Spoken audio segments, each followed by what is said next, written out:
Eu gostaria que o Jorge Elahá comentasse sobre a possibilidade de uma reencarnação ser programada pelos adversários do mestre e que fora preparada para criar embaraços muito sérios em relação ao genitor desajustado, conforme narra o autor no livro Perturbações Espirituais, no capítulo 4, o último parágrafo da página 54.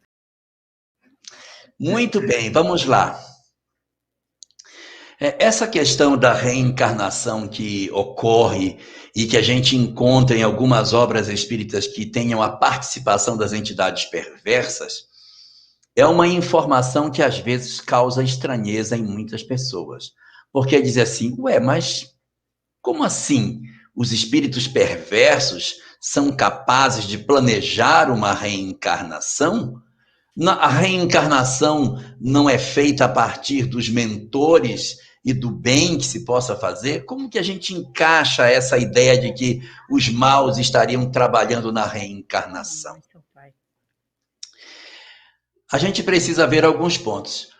Os espíritos perversos podem planejar uma desencarnação, não podem, num processo obsessivo, planejar e promover a desencarnação de alguém? Eles podem.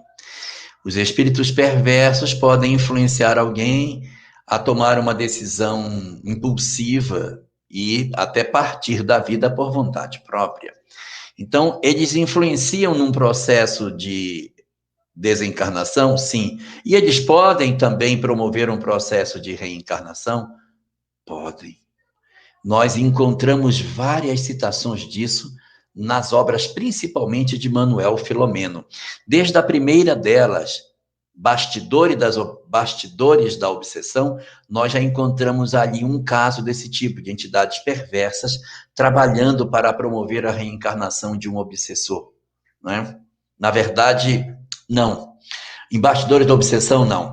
Bastidores da Obsessão é o obsessor que acaba sendo reencarnado pelos mentores. Os mentores promovem a reencarnação dessa pessoa, desse obsessor. Então, mas a gente tem em várias obras dele a presença desse ato em que os espíritos perturbados articulam a reencarnação de alguém. Como é que a gente entende isso? Muito bem.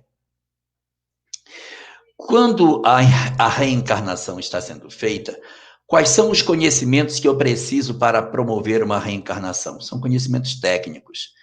Então, espíritos que são perversos, mas que têm o conhecimento da técnica, eles podem, de alguma maneira, facilitar o processo reencarnatório para atingir os seus fins. No caso específico desse aí da obra Perturbações Espirituais, eu acho que essa é aquela história do presidente do centro que teria engravidado uma moça que participava do centro também, e a gravidez dela é que gera um tumulto na trama. E aí essas entidades teriam facilitado com que essa gravidez acontecesse, exatamente para trazer perturbação para o presidente da instituição. Então, esse é o cenário que está criado. Como que acontece isso? Os espíritos perturbados, eles, pela técnica que têm, eles planejam a reencarnação, mas eles não sabem que o planejamento deles está sendo planejado também. Porque quando eles estão aqui trabalhando o planejamento, o mais alto, que não é o alto, o mais alto planeja o planejamento deles e diz, ótimo, eles pensam que estão fazendo algo no sentido de prejudicar alguém, mas a possibilidade da reencarnação desse companheiro vai permitir com que ele volte, com que ele venha.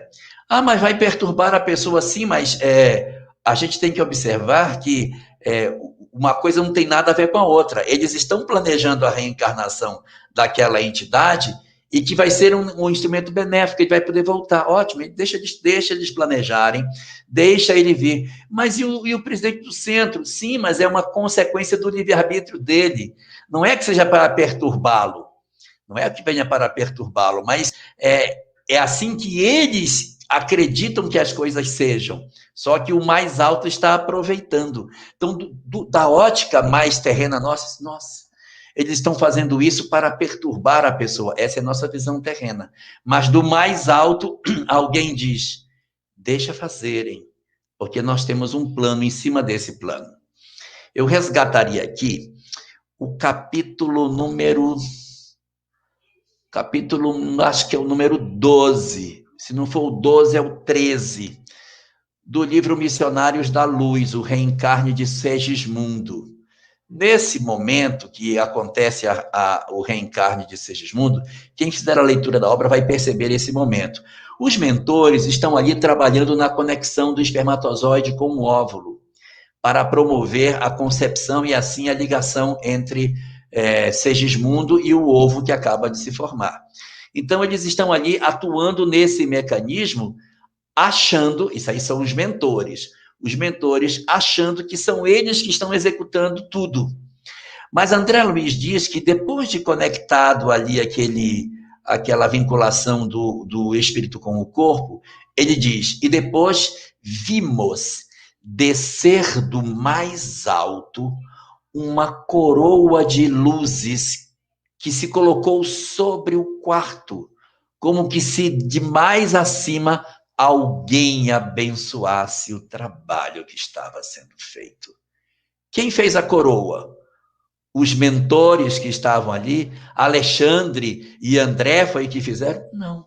Essa coroa não veio deles. É porque de mais alto alguém tutela o trabalho que é feito. Então, enquanto as entidades estão achando que conhecem a técnica e, portanto, elas determinam as coisas, o mais alto chancela e diz, esse pode prosseguir. Porque se não for para prosseguir, existem inúmeros instrumentos que a espiritualidade dispõe para que essas encarnações não aconteçam. Então, os maus planejam o que pensam que seja a vontade deles, e o mais alto, olhando o que acontece, diz, isso nos serve. Deixa que eles façam e a gente vai aproveitar depois. Assim como todas as demais circunstâncias dos processos obsessivos que são permitidos pelo mundo espiritual. Por quê? Porque através desses processos obsessivos, os espíritos têm a chance de se reencontrar, de se resolver. Esse encontro entre obsessor e obsidiado é muitas vezes um instrumento de educação que vai fazer com que a gente ande na linha para não aumentar a perturbação. E por isso, a gente vai entender no fim a frase de Emmanuel que diz que o próprio mal está a serviço do bem.